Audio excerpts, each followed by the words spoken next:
Et bonjour à tous et bienvenue de nouveau sur la chaîne de l'Examen de Crypto. Nous sommes toujours le jeudi 3 juillet 2025. Actuellement, il est 12 heures. On va faire le point sur la crypto render. On en avait déjà parlé il y a quelques jours. Souvenez-vous, c'était il y a 3 ou 4 jours, je sais plus. Je vous avais dit de la surveiller parce qu'elle préparait quelque chose d'intéressant. En effet, on a déjà quand même récupéré environ une dizaine de pourcents depuis. Et on va voir ensemble que le mouvement n'est peut-être pas terminé. Il peut se passer encore des choses intéressantes. Bref, on s'installe confortablement et on démarre cette vidéo. Bien évidemment, je rappelle à tout le monde que tout ce que je vais dire n'est en aucun cas un conseil financier, c'est à vous de faire vos propres recherches. Et n'oubliez pas que le trading de crypto-monnaie comporte des risques de perte partielle ou majeure. Allez, on démarre. On démarre sur cette crypto render et donc effectivement on a bien eu notre rebond sur le bas du range, il faut quand même le noter. On est sur un bas de range qu'on suit depuis maintenant. Ici, donc regardez, hein, on est dans le range depuis le 24 février 2025. Et donc, depuis, en fait, on est venu trouver rebond une première fois ici entre le 10 et le 11 mars, une deuxième fois ici entre le 6 et le 10 mars. Et puis après, derrière, on a trouvé un autre rebond ici, donc c'était entre le 22 et le 23 juin. Donc là, effectivement, derrière, on a eu une toute petite tentative de reprise haussière et effectivement pour l'instant ça tient, on est toujours au-dessus du support qui est à 3,016 comme vous pouvez le voir ici, donc pour l'instant techniquement parlant ça tient, c'est plutôt propre et surtout, eh bien effectivement moi je vous avais fait une vidéo pour vous dire qu'on pouvait avoir ce rebond ici, donc par rapport à ma dernière vidéo j'ai envie de dire que on a déjà réussi à ramasser un petit peu, hein, parce qu'en fait regardez on a déjà eu un rebond d'environ combien 14%, donc pour tous ceux qui ont vu ma vidéo il y a 3-4 jours, 14% dans la poche. Et donc là, si je vous dis qu'effectivement, le mouvement n'est peut-être pas terminé, qu'est-ce que vous me dites? Eh bien, on va regarder ensemble pourquoi je vous dis ça, parce qu'en fait, effectivement, ce qu'on peut voir, c'est que bah, là, déjà, effectivement, on est sur une zone de résistance. Donc, on a la résistance qui est à, combien c'est ça? On a la résistance des 3,437 $. Mais si on pète ce niveau clé, bah, qu'est-ce qu'on a? On a ici une très très belle figure chartiste. Je ne sais pas si vous la voyez ici, mais on a une très belle figure chartiste avec la tasse, et la petite anse comme ça sur le côté. Effectivement, ça c'est une figure chartiste de retournement haussier, comme vous pouvez le voir. Là, on est pile poil sur le niveau clé. Encore une fois, on n'a pas de boule de cristal, on ne peut pas savoir si ça va breaker ou pas, mais on est actuellement sur le point pivot. Est-ce que ça va breaker ou pas? Ça, seul l'avenir nous le dira. Dans tous les cas, on risque d'avoir l'information dans quelques, peut-être aujourd'hui, peut-être dans les prochains jours. Affaire à surveiller.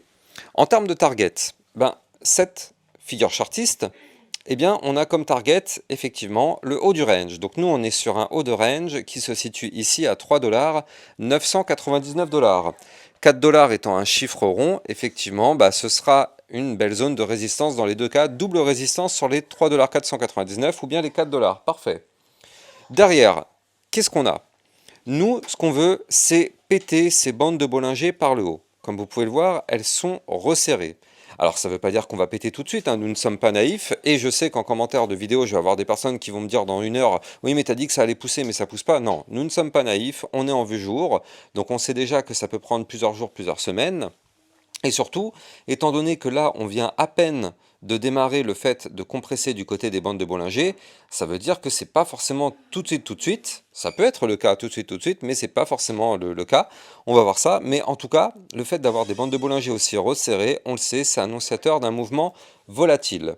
Donc là, effectivement, si on arrive à valider cette figure chartiste, on pourrait aller chercher le haut du range, 4 $, et si on pète ce range par le haut, bien évidemment, le but serait d'aller chercher deux targets, les 4,152 $, puis ici, la moyenne mobile 200 périodes à 4,527 $, et si on casse ce niveau clé, alors dans ce cas-là, bien sûr, on pourrait continuer la reprise haussière. Donc là, vous l'avez compris, la situation commence à devenir intéressante, mais tout de même, hein, on ne peut pas crier victoire. Pourquoi je vous dis ça? Eh oui, le problème c'est quoi? C'est qu'en fait, on est toujours sous une petite tendance baissière. Attention à ça, nous ne sommes pas naïfs, on est quand même toujours sous une petite tendance baissière. Comme vous pouvez le voir, pour l'instant, les points bas sont de plus en plus bas, les points hauts sont de plus en plus hauts bas ici. Donc effectivement, tendance pour le moment baissière qu'on essaye d'inverser actuellement, mais on est toujours là, aujourd'hui, à l'heure à laquelle je vous parle, dans une tendance baissière.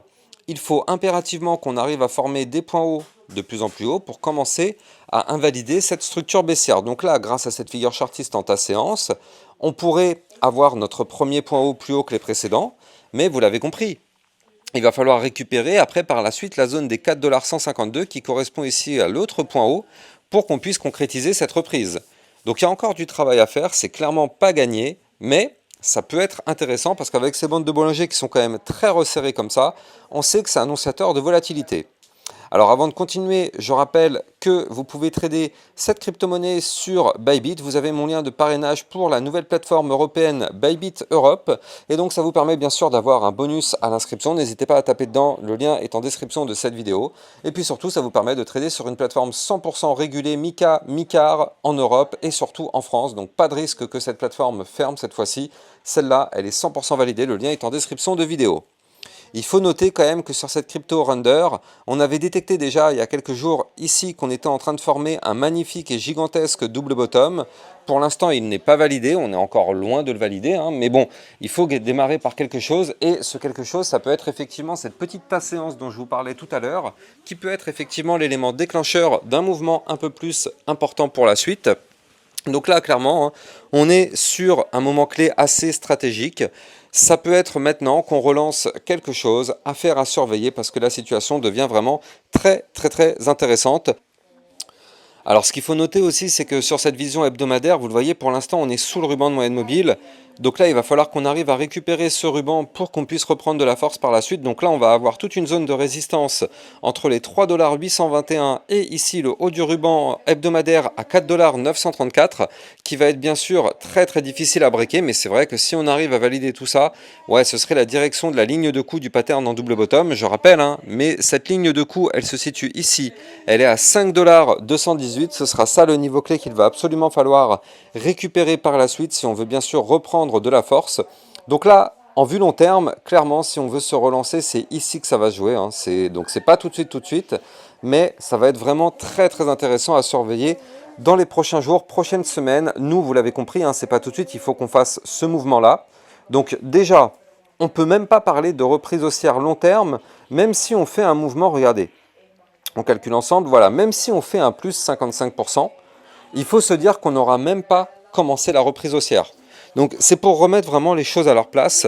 Là, si on fait un mouvement de 55%, en vue hebdomadaire, on ne sera toujours pas dans une vision long terme haussière. Par contre, si on arrive à péter le niveau clé que je vous ai donné, oui, là, ça pourrait inverser la tendance et on pourrait avoir une vraie jolie deuxième partie de bull run. Donc effectivement, affaire à surveiller, mais on n'y est pas encore. Je rappelle que je vous fais tous les jours 1, 2 à 3 vidéos concernant le Bitcoin et les altcoins. Ce matin à 8 h, vous avez une vidéo concernant le Bitcoin. Là, c'est le render. Ce soir, je ferai très sérieusement une autre vidéo, un flash spécial sur le Bitcoin aux alentours de 18-19 h. Comme ça vous permet d'avoir le maximum d'informations. Donc, n'hésitez pas à vous abonner et activez bien la petite cloche sur le côté pour être sûr de recevoir toutes les vidéos. Je vous souhaite de passer une excellente journée. Puis je vous dis à plus tard. Ciao, ciao. Bitcoin, Ethereum, you know the drill. Lost it all, became